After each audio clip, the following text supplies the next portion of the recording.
전력 비상사태의 근본적인 원인은 문재인 정부의 무리한 탈원전 정책 때문입니다. 정부의 탈원전 고집만 아니었다면 이 무더위에 국민이 전력 상황까지 걱정하지는 않았을 것입니다. 문재인 대통령은 국민들께 정중히 사과를 올려야 할 것입니다.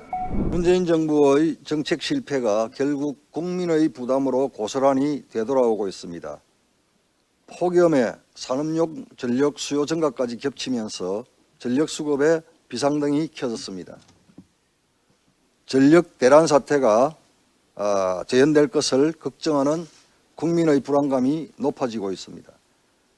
그런데도 더불어민주당은 지난 15일 전력 수급에는 아무런 문제가 없다며 자신했습니다.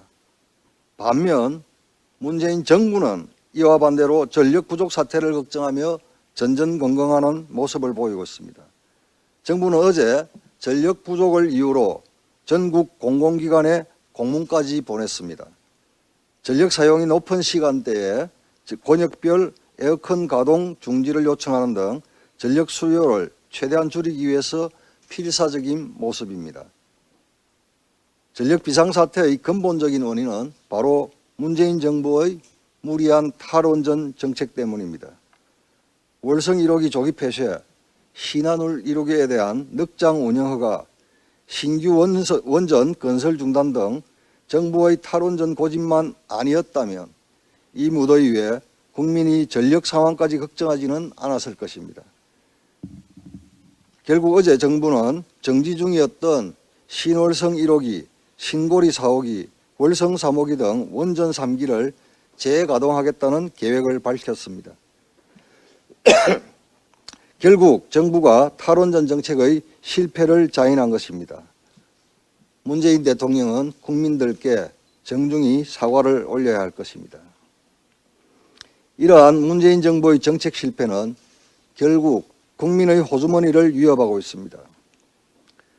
원자력 발전의 감축을 위하여 발전사업 또는 전원개발 사업을 중단한 사업자의 손실에 대하여 전력산업기반기금을 사용해 비용을 보전할 수 있도록 하는 전기사업법 시행령 개정안을 지난 6월 국무회에서 은근히 통과시켰습니다.